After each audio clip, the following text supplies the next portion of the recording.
Breaking news Delhi liquor scam కేసులో కేసీఆర్ కూతురు కవితకు బెయిల్ మంజూరైంది. షరతులతో కూడిన బెయిల్ ను సుప్రీంకోర్టు మంజూరు చేసింది. దీనికి సంబంధించి తాజా సమాచారం అందించడానికి మా ప్రతినిధి శివ ఢిల్లీ నుండి లైవ్ లో సిద్ధంగా ఉన్నారు.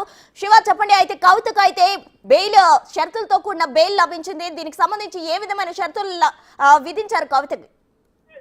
రైట్, ఢిల్లీ లిక్కర్ పాలసీ కేసులో ఎమ్మెల్సీ కవితకు భారీ ఊరట లభించిందని చెప్పుకోవాలి. గత 5 నెలలుగా తిహార్ జైల్లో ఉన్న కవితకు ఈ రోజు సుప్రీంకోర్టులో దుసభ్య ధర్మాసనం justice Sanjiv Khanna, justice K V విశ్వనాథ్లతో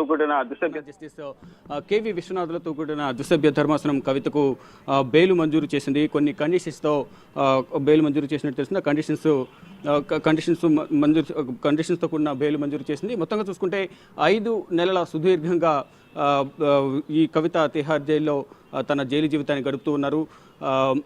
ఈ నెలలోనే ఇటు తిహార్ జైలు అధికారులతో పలుమార్లు ఇటు అంటే కవితకు సంబంధించిన వారి కుటుంబ సభ్యులు తిహార్ జైలుకు వెళ్ళడం, ములాఖాత్ కావడం, కవితకు ధైర్యం చెప్పే ప్రయత్నం చేయడం, త్వరలోనే కవితకు బెయిల్ వస్తుందంటూ కూడా కేటీఆర్, హరీష్ రావు వారి కుటుంబ సభ్యులు అయితే ధీమా వ్యక్తం చేస్తున్నారు. గత పర్యటన సందర్భంగా కూడా న్యాయ నిపుణులతో సంప్రదింపులు జరిపిన హరీష్ రావు, కేటీఆర్ కవితకు ఎట్టి పరిస్థితులను బెయిల్ తీసుకురావాలనేది ప్రధానంగా వారందరూ ఆశాభావం అయితే వ్యక్తం చేశారు. ఎట్టకేలకు కవితకు ఈరోజు ఉదయం వాదనలు ప్రారంభమైన తర్వాత దాదాపు సుదీర్ఘంగా గంటన్నర పాటు ఈ వాదనలు కొనసాగాయి. ఇటు ముకుల్ రోహత్గి కవిత తరఫున మొదట వాదనలు వినిపించారు. కవితకు సంబంధించి అనేక ఆధారాలను కవిత దగ్గర ఉన్నాయి, డిలీట్ చేశారు, ధ్వంసం చేశారు అనేది ప్రధానంగా కవిత మీద అనేక ఆరోపణలు, అభియోగాలు నమోదు చేసింది ఈడీ, సిబిఐ దర్యాప్తు సంస్థలు. కానీ ఎటువంటి ఆధారాలు దొరకలేదు. దాదాపు 493 మందిని విచారించారు. 50,000 పేజీలు ఇటు ఈడీకి సంబంధించి కానీ సిబిఐకి సంబంధించి కానీ 50,000 పేజీలకు సంబంధించి ఛార్జ్షీట్లు దాఖలు చేశారు.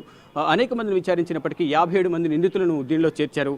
కవితతో పాటు అనేక మందిని విచారించారు, అనేక మందిని అరెస్ట్ చేశారు, అనేక మంది అప్రూవర్గా కూడా మారిన పరిస్థితి అయితే కనిపించింది. కానీ కవితకు వ్యతిరేకంగా ఎక్కడ కూడా 100 కోట్ల రూపాయలు అయితే కవిత చేతులు మార్చారు. ముడుపులు అనేవి సౌత్ గ్రూప్ నుంచి నార్త్ గ్రూప్కు అందాయి, కవితనే కీలకంగా వ్యవహరించారంటూ ఆరోపించారు. కానీ సింగిల్ పైసా కూడా దర్యాప్తు సంస్థలు రికవరీ చేయలేకపోయారనేది ప్రధానంగా కవిత తరపున ముకుల్ రోహత్గి తన వాదనలు వినిపించారు. వాదనలు వినిపించిన నేపథ్యంలో ఎట్టకేలకు అంటే ఒకవైపు కవిత తరపున వాదనలు ముకుల్ రోహత్గి వినిపించారు, ఇటు ఈ దర్యాప్తు సంస్థల తరపున ఎస్వి రాజు తన వాదనలు వినిపించారు. అంటే మహిళంత మాత్రాన కవితకు ఏ విధంగా బెయిల్ మంజూరు చేస్తారు, అంటే విద్యా అర్హత కానీ సమాజంలో పలుకుబడి కానీ బెయిల్కు సంబంధించి అర్హతను సూచించవంటూ కూడా దర్యాప్తు సంస్థల తరపున ముకుల్ రోహత్గి తన వాదనలు వినిపించారు. కానీ ఇరువురు వాదనలు విన్న తర్వాత అంటే కవిత విచారణకు సహకరించలేదంటూ కూడా ఈడీ విచారణ సందర్భంగా గతంలో ఏదైతే 2023 మార్చిలో విచారించి 4 రోజుల పాటు దాదాపు 30 గంటలకు పైగా కవితను విచారించారు. ఆ సందర్భంలోనే కవిత తన మొబైల్ ఫోన్లను ఏదైతే ఈడీ అదే సిబిఐ ఆరోపిస్తూ ఉన్నాయో ఫోన్లను ధ్వంసం చేశారు, సాక్ష్యాలను ధ్వంసం చేశారని ఏవైతే చెప్తూ ఉన్నారో ఆ ఫోన్లను కూడా ఈడీ కార్యాలయంలో 10 ఫోన్లను విచారణ సందర్భంగా సబ్మిట్ చేశారు. దానిలో సాక్ష్యాలను డిలీట్ చేశారంటూ కూడా కవిత మీద అనేక అభియోగాలు నమోదు చేశారు. కానీ ఆ ఫోన్లను తాను ధ్వంసం చేయలేదు, తన ఇంట్లో ఉన్న సర్వెంట్స్కి ఇచ్చారు అనేది ప్రధానంగా కవిత తరపున వాదనలు వినిపించారు. డేటా కూడా రికవరీ చేశారు. కానీ దాంట్లో ఏదైనా ఆధారాలు ఉంటే, ఏదైనా తప్పు చేసే ఆధారాలు ఉంటాయి, కానీ దాంట్లో ఎటువంటి ఆధారాలు లేవు. ఎటువంటి డాక్యుమెంట్ పరంగా కానీ డేటా పరంగా కానీ ఏవి కూడా ఎగనెస్ట్గా కవితకు ఎగనెస్ట్గా ఈడీ అధికారులకు కానీ సిబిఐ కానీ దొరకలేదు. కానీ లేనిపోని అభియోగాలు నమోదు చేస్తున్నారు. అరుణ్ రామచంద్రపిల్లని అరెస్ట్ చేసి భయపెట్టి స్టేట్మెంట్ తీసుకున్నారు.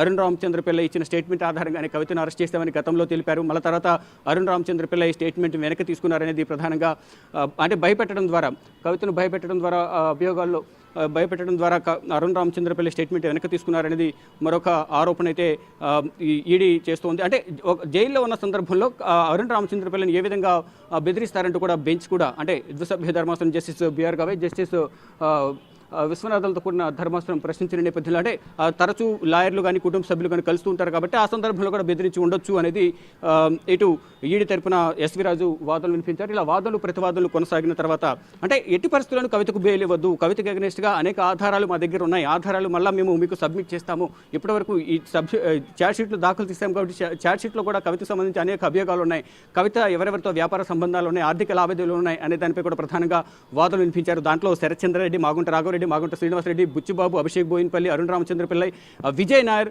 ఇలా సౌత్ గ్రూప్లో కీలకంగా ఉన్న ఇటు అరవింద్ కేజ్రీవాల్ కానీ, మనీష్ సిసోడియా, ఇటు ఇండోస్పిరిట్ అధినేత సమీర్ మహేంద్రు, అమిత్ అరోరా, దినేష్ అరోరా, వీరందరూ కూడా అంటే మొదట ఈ ఢిల్లీ లిక్కర్ పాలసీ అనేది 2021-22కు సంబంధించి ఢిల్లీ లిక్కర్ పాలసీ రూపకల్పనలో దినేష్ అరోరా, విజయ్ నాయర్ కీలకంగా వ్యవహరించారు.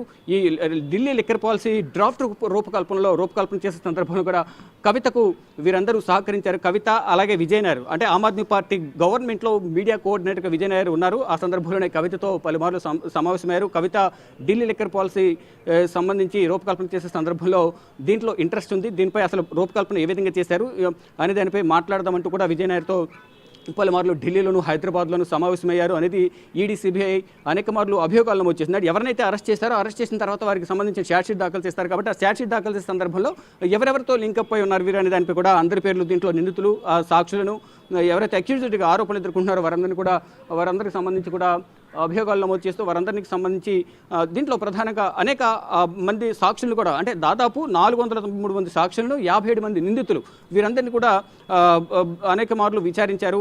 మరోవైపు తెలంగాణకు సంబంధించి ఒక పత్రికకు సంబంధించి ముత్తా గౌతమ్ను కూడా విచారించారు. దానికి సంబంధించి కూడా ఆర్థిక లావాదేవీలు అన్నిటిపై కూడా ప్రధానంగా దర్యాప్తు కొనసాగించారు. సుదీర్ఘంగా దర్యాప్తు కొనసాగించిన తర్వాత కవితకు ఏ విధంగా వ్యతిరేకంగా ఎటువంటి సాక్ష్యాలు లభించినప్పటికీ కూడా ఇంకా ఏదో విధంగా జైల్లో ఉంచాలి, గతంలో పిలిచిన సాక్షుల్ని మళ్ళా పిలిచి కవితకు వ్యతిరేకంగా చెప్పాలి, సాక్ష్యం చెప్పాలని వారందరూ కూడా ఒత్తిడి చేస్తున్నారనేది కవిత తరపున న్యాయవాది ముకుల్ రోహత్గి తమ వాదనలు వినిపించారు. ఇటు ఈడీ కూడా కవిత ప్రధానంగా 2021 రూపకల్పనలో 2021-22 ఢిల్లీ లిక్కర్ పాలసీ రూపకల్పనకు సంబంధించి పలుమార్లు సమావేశమయ్యారు. ఇటు సౌత్ గ్రూప్ సంబంధించిన, నార్త్ గ్రూప్ సంబంధించిన కీలక నేతలందరితో, కీలక వ్యాపార భాగస్వాములతో కూడా సమావేశమైన సందర్భంలో అనేక మార్లు రూపకల్పనలో మార్పులు చేర్పులు చేశారు. ఒకవేళ లిక్కర్ పాలసీలోకి, లిక్కర్ బిజినెస్లోకి ఎంటర్ అవ్వాలంటే కవితను సంప్రదించి ఎంటర్ అవ్వాలనేది ప్రధానంగా ఇటు నార్త్ గ్రూప్ సంబంధించిన వ్యాపార భాగస్వాములు కానీ, ఇటు సమీర్ మహేంద్రు, మరోవైపు అరుణ్ రామచంద్ర పిల్లై, మనీష్ సిసోడియా, మరోవైపు అరవింద్ కేజ్రీవాల్ వీరందరూ కూడా చెప్పారు. దానికి అనుగుణంగానే ఇక్కడ సౌత్ గ్రూప్ నుంచి 100 కోట్ల రూపాయలు ఎవరెవరికి జోన్లు కేటాయించాలి, జోన్లు కేటాయించినందుకు ఎవరి నుంచి ఎంత తీసుకోవాలనేది కూడా కవిత ఇష్టం అనేది ప్రధానంగా వారు ఫ్రీ హ్యాండ్ ఇచ్చారనేది ప్రధానంగా ఈడీ, సిబిఐ దర్యాప్తులో ఆరోపిస్తున్నాయి. గతంలో సిబిఐ విచారించిన సందర్భంలో శరత్చంద్రారెడ్డి నుంచి 5 జోన్లకు గాను ఒక్కొక్క జోన్కు 5 కోట్లు ఇవ్వాలి, లేని పక్షంలో వ్యాపారం ఏ విధంగా కొనసాగిస్తామంటూ కూడా ఆయన బెదిరించి ఒక భూమిని కూడా మహబూబ్నగర్లోని ఒక ల్యాండ్ని కూడా రాయించుకున్నారు.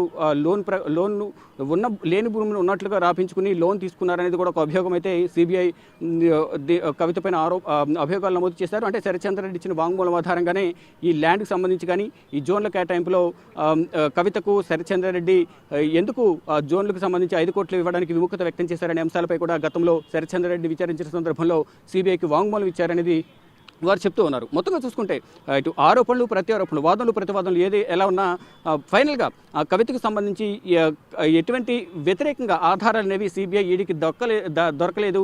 కేవలం తీవ్ర జాప్యం అయితే విచారణలో కూడా తీవ్ర జాప్యం చేస్తున్నారనేది ప్రధానంగా కవిత తరపున న్యాయవాది ముకుల్ రోహత్గి తమ వాదనలు వినిపించారు. మధ్యలో బెంచ్ ద్విసభ్య ధర్మాసనం సంబంధించిన జస్టిస్ బిఆర్ గవాయ్ అలాగే కేవీ విశ్వనాథులతో కూడిన ధర్మాసనం వారిద్దరు కూడా జడ్జెస్ కూడా మధ్యలో జోక్యం చేసుకుని ఈ పారదర్శకంగా జరగాలి విచారణ అనేది, పారదర్శకం జరగకుండా వారు స్వార్థంగా ఈ విచారణ జరపకూడదు అనేది ప్రధానంగా ఇద్దరు కూడా ఇటు జస్టిస్ బిఆర్ గవాయ్ అలాగే కె విశ్వనాథులు ఇద్దరు కూడా ఒకంత దర్యాప్తు పట్ల అసహనం వ్యక్తం చేశారు.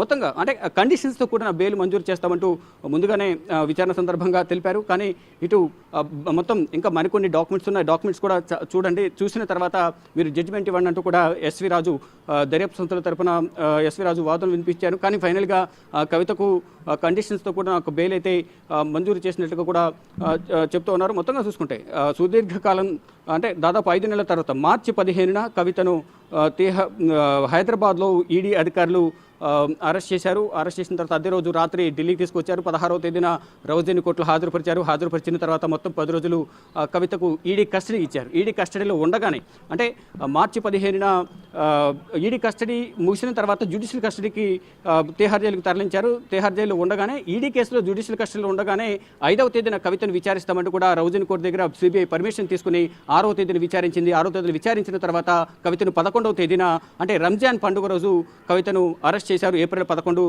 రంజాన్ పండుగ రోజు కవితను అరెస్ట్ చేశారు సిబిఐ అధికారులు. అరెస్ట్ చేసిన తర్వాత ఆ రోజు కోర్టు సెలవు కావడంతో 12వ తేదీన కవితను